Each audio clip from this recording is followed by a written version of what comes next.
Hello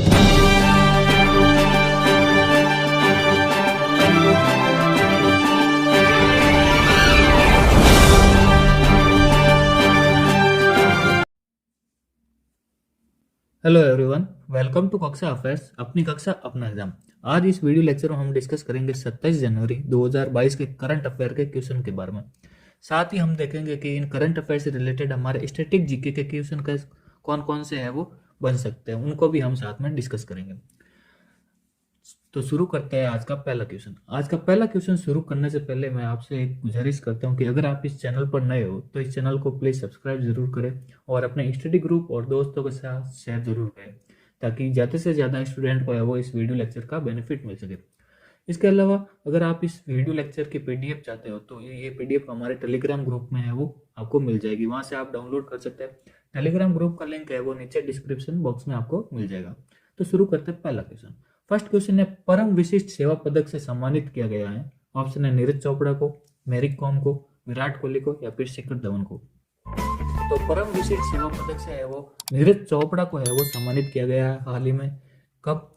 कल 26 जनवरी को 26 जनवरी को है वो परम विशिष्ट सेवा पदक से सम्मानित किया गया नीरज चोपड़ा। नीरज चोपड़ा है वो हमारे स्वर्ण पदक विजेता है। किसमें? टोक्यो ओलंपिक में स्वर्ण पदक विजेता। अच्छा, तो बात करते हैं टोक्यो ओलंपिक की। तो टोक्यो ओलंपिक में भारत ने है वो टोटल 7 मेडल जीते थे। कितने? 7 मेडल। कौन कौन से थे? एक तो था गोल्ड, जिनको है वो नीरज चोपड़ा ने जीता। उसके अलावा 2 सिल्वर थे, 2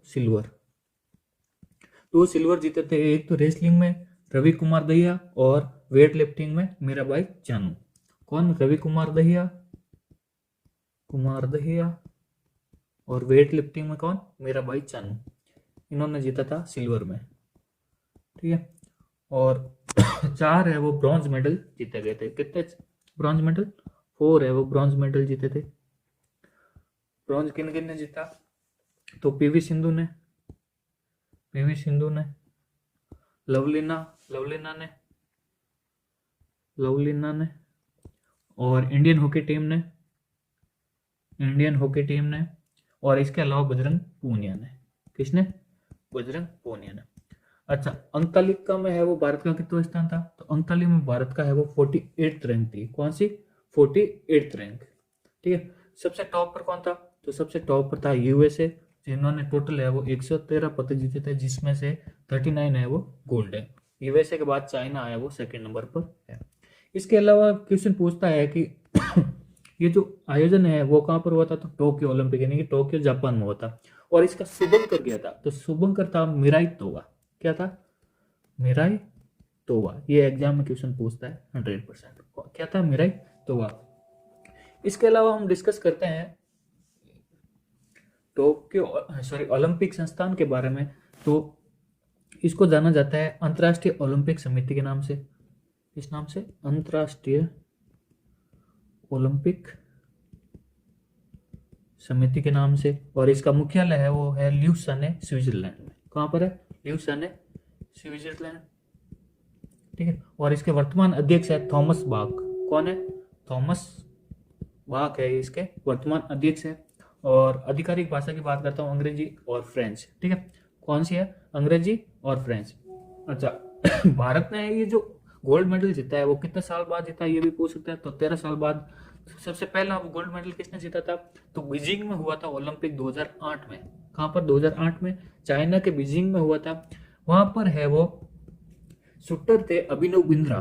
कौन थे? अभिनव बिंद्रा। उन्होंने है वो गोल्ड मेडल जीता था शूटिंग में, है ना, ठीक है, 2008 में। तो ये सारी चीजें आपको ध्यान में रखना है टोक्यो ओलंपिक से रिलेटेड, जो कि हमारे एग्जाम में आने वाले एग्जाम में पूछा जा सकता है या फिर पूछेगा पक्का। इसके अलावा नीरज चोपड़ा की बात करते हैं तो नीरज चोपड़ा को है वो खेल में उत्कृष्टता के लिए 2018 में वो अर्जुन पुरस्कार और 2020 में है वो विशिष्ट सेवा पदक से है वो सम्मानित किया गया था। इसके अलावा हरियाणा राज्य है वो 2022 में गणतंत्र दिवस पर परेड के दौरान एक झांकी के रूप में टोक्यो ओलंपिक स्वर्ण पदक विजेता नीरज चोपड़ा की है वो एक आदमकद प्रतिकृति का भी है वो प्रदर्शन किया गया है ना। यहाँ पर करेगा नहीं, किया गया कर देना, ठीक है। तो ये सारी चीजें आपको ध्यान में रखना है, ठीक है।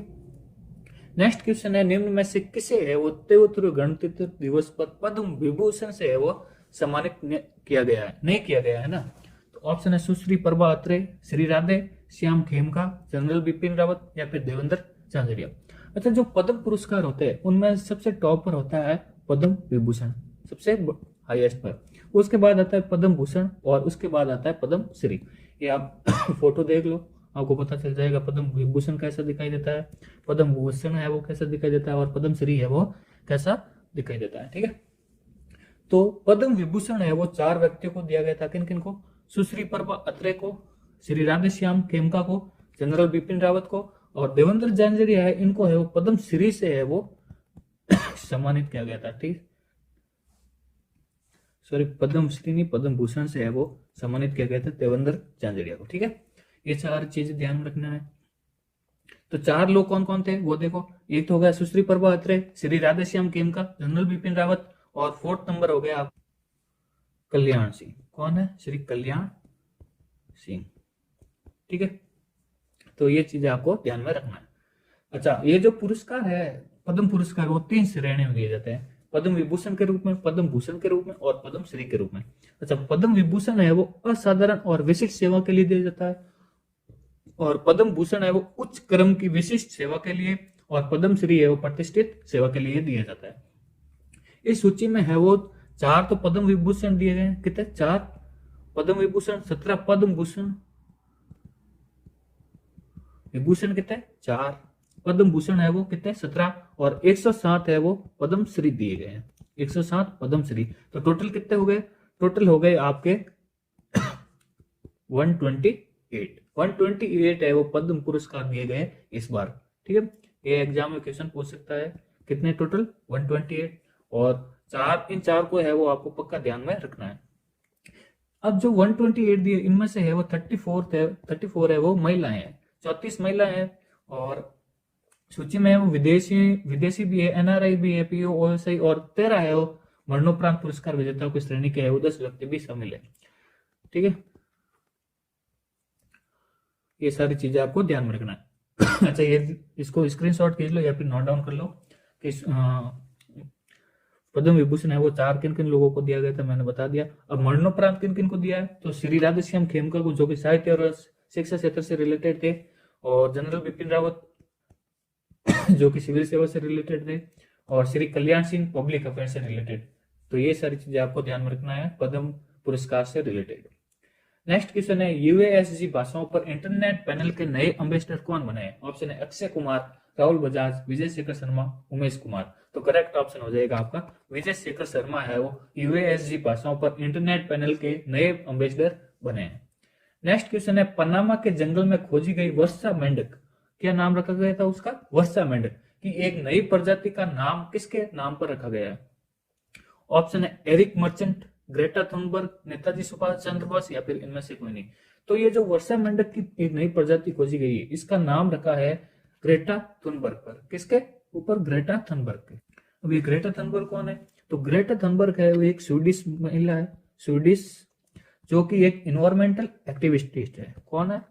इन्वायरमेंटल एक्टिविस्ट, इन्वायरमेंटल एक्टिविस्ट, जिनको है जाना जाता है चैलेंजिंग वर्ल्ड लीडर के रूप में, है ना, चैलेंजिंग वर्ल्ड लीडर्स के रूप में। और इन्होंने क्लाइमेट से रिलेटेड है वो काफी मुद्दों पर है वो आवाज उठाई है। किससे? क्लाइमेट से रिलेटेड। ठीक है, तो ये चीजें आपको ध्यान में रखना है ग्रेटा थुनबर्ग के बारे में। अब बात करता हूँ पनामा जंगल की। तो पनामा जंगल कहाँ पाए जाते हैं?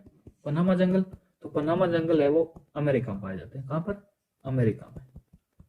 ठीक है, नेक्स्ट क्वेश्चन है, गुड डॉट ने किसे अपना ब्रांड एम्बेसडर बनाया है? ऑप्शन है विराट कोहली, नीरज चोपड़ा, प्राजक्ता कोहली, मेरी कॉम। तो करेक्ट ऑप्शन होगा आपका नीरज चोपड़ा। नीरज चोपड़ा को है वो गुड डॉट ने अपना ब्रांड एम्बेसडर बनाया है। नेक्स्ट क्वेश्चन है, जियो ने 6G शोध में तेजी लाने के लिए किस देश की यूनिवर्सिटी ऑफ ओलू के साथ करार किया है? ऑप्शन है ऑस्ट्रेलिया, फिनलैंड, इजराइल, रूस। तो हाल ही में जियो ने है वो 6G शोध में तेजी लाने के लिए फिनलैंड की, किसकी? फिनलैंड देश की यूनिवर्सिटी है, यूनिवर्सिटी ऑफ ओलू, उसके साथ है वो एक करार किया है कि वो वहां पर 6G का है वो परीक्षण करेगी। कौन? इंडिया की जियो कंपनी। नेक्स्ट क्वेश्चन है AVGC centre of excellence launch करने वाला भारत का पहला राज्य कौन सा बना है? ऑप्शन है केरला, ओडिशा, कर्नाटक, दिल्ली। तो करेक्ट ऑप्शन होगा आपका कर्नाटक। कर्नाटक राज्य बना है AVGC centre of excellence launch करने वाला भारत का पहला राज्य। नेक्स्ट क्वेश्चन है दुनिया भर में ककड़ी और खीर का सबसे बड़ा निर्यातक कौन सा देश बना है? ऑप्शन है श्रीलंका, भारत, सिंगापुर या फिर चाइना। तो करेक्ट ऑप्शन होगा आपका भारत है वो दुनिया भर में ककड़ी और खीरे का है वो सबसे बड़ा निर्यातक देश बना है। कौन? इंडिया। नेक्स्ट क्वेश्चन है भारत ने किस राज्य में बने लिविंग रूट ब्रिज के लिए यूनेस्को को विश्व धरोहर टैग की है वो मांग की है? ऑप्शन है गुजरात, लद्दाख, मेघालय या फिर त्रिपुरा। तो लिविंग रूट ब्रिज क्या होता है ये देख लो। तो लिविंग रूट ब्रिज एक्चुअली में क्या होता है कि ये पौधों की जड़ें होती है उनसे है वो ये इनका निर्माण किया जाता है और ये साल दर साल है वो मजबूती होते हैं, ना कि वीक होते हैं। साल दर साल है वो मजबूती होते जाते हैं। तो इंडिया ने है वो यूनेस्को से एक रिक्वेस्ट की यानी कि मांग की है कि ये जो मेघालय में स्थित है लिविंग रूट ब्रिज उनको है वो विश्व धरोहर टैग को है विश्व धरोहर की टैग दिया जाए। तो ये कहां पर है? मेघालय में। अच्छा, बात करते हैं यूनेस्को की। तो यूनेस्को है वो एक संयुक्त राष्ट्र शैक्षिक, वैज्ञानिक एवं सांस्कृतिक संगठन का लघु रूप है और इसकी मुख्यालय है वो कहां पर है? पेरिस में। इसका हेडक्वार्टर कहां पर है? पेरिस में। पेरिस कहां पर? फ्रांस में। और इसका एस्टेब्लिशमेंट हुआ था 16 नवंबर 1945 को। कहां पर? 16 नवंबर 1945 को। कहां पर हुआ था? यूके में। कहां पर? यूके में। तो ये चीजें आपको ध्यान में रखना। इसके अलावा बात करता हूं मेघालय की। तो मेघालय को है वो पूर्व का स्कॉटलैंड के नाम से भी जाना जाता है। किस नाम से? पूर्व का स्कॉटलैंड। इसके अलावा गवर्नर की बात करता हूं तो गवर्नर है यहाँ पर सत्यपाल मलिक। सत्यपाल मलिक। और सीएम है कॉनराड संगमा। सीएम कौन है? कॉनराड संगमा। और इसकी कैपिटल है शिलांग। कैपिटल कौन सी है? शिलांग। ठीक है। इसके अलावा बात करता हूं भाषा की। तो यहाँ पर गारो, खासी, हिंदी, अंग्रेजी, नेपाली और बंगाली भाषा बोली जाती है। कौन सी? गारो, खासी, बंगाली, हिंदी और नेपाली। और यहाँ की आधिकारिक भाषा की बात करता हूं तो आधिकारिक भाषा है वो है अंग्रेजी। आधिकारिक भाषा कौन सी है? अंग्रेजी। इसके अलावा इंपोर्टेंट फेस्टिवल की बात करता हूं यहाँ पर तो गज यात्रा इंपोर्टेंट फेस्टिवल है। वेदी नखलम ये एक इंपोर्टेंट फेस्टिवल है यहाँ का। चेरी ब्लॉसम ये इंपोर्टेंट फेस्टिवल है। इसके अलावा वागला उत्सव यहाँ का इंपोर्टेंट फेस्टिवल है। ठीक है। नेशनल पार्क की बात कर लेते हैं। तो नेशनल पार्क है वो यहाँ पर नौक्रेक नेशनल पार्क है। नौक्रेक नेशनल पार्क एग्जाम में पूछा जाता है, डेफिनेटली किसी ना किसी एग्जाम में ये पूछा जाएगा। इसके अलावा बात करता हूँ बालपक्रम, ये भी पूछा गया है। Balphakram national park. सिजु पक्षी अभ्यारण्य यहाँ पर है। सिजु पक्षी अभ्यारण्य। बाघमारा रिजर्व टाइगर भी है यहाँ पर। Baghmara reserve tiger. ठीक है। और जनजाति की बात करता हूँ यहाँ पर जनजातियां गारो, खासी जयंतिया, महार, बोरो और मिकीर, ये जनजातियां यहाँ की इंपोर्टेंट। और लोक नृत्य की बात करता हूँ तो लोक नृत्य में लाहो, साध वाइकिंग। इसके अलावा नोंग क्रैम नृत्य। कौन सा? नोंग क्रैम नृत्य, ये एग्जाम में पूछा जा चुका है। नोंग क्रैम नृत्य। तो ये सारी चीजें बातें आपको ध्यान में रखना है मेघालय के बारे में। आई होप आपको सारी चीजें वो एज ए स्टैटिक जीके के रिलेटेड है आपको क्लियर हो चुकी होगी। तो नेक्स्ट क्वेश्चन है 26 जनवरी 2022 को कौन सा गणतंत्र दिवस मनाया गया है? ऑप्शन है 73वां, 74वां, 75वां, 76वां। तो करेक्ट ऑप्शन होगा आपका 73वां गणतंत्र दिवस है वो मनाया गया है इस बार 26 जनवरी 2022 को। ठीक है। अब 73वां क्यों मनाया जा रहा है? क्योंकि है वो 26 जनवरी 1950 को है वो हमारा संविधान लागू हुआ था और इसी दिन को हम रिपब्लिक डे के रूप में मनाते हैं। कब लागू हुआ था संविधान? 26 जनवरी 1950 को। और इसी के दिन है वो हम मनाते हैं गणतंत्र दिवस। ठीक है। और आजादी की बात करता हूँ तो हमारा इंडिया को आजाद हुए हैं वो 75 वर्ष हो गए, और इसी साल है वो इंडिया मना रहा है आजादी का अमृत महोत्सव। आजादी का अमृत महोत्सव, ठीक है, ये चीज भी ध्यान रखना है, अमृत महोत्सव। तो आज के वीडियो के लिए बस इतना ही। आई होप आपको ये सारी चीजें पसंद आई होगी।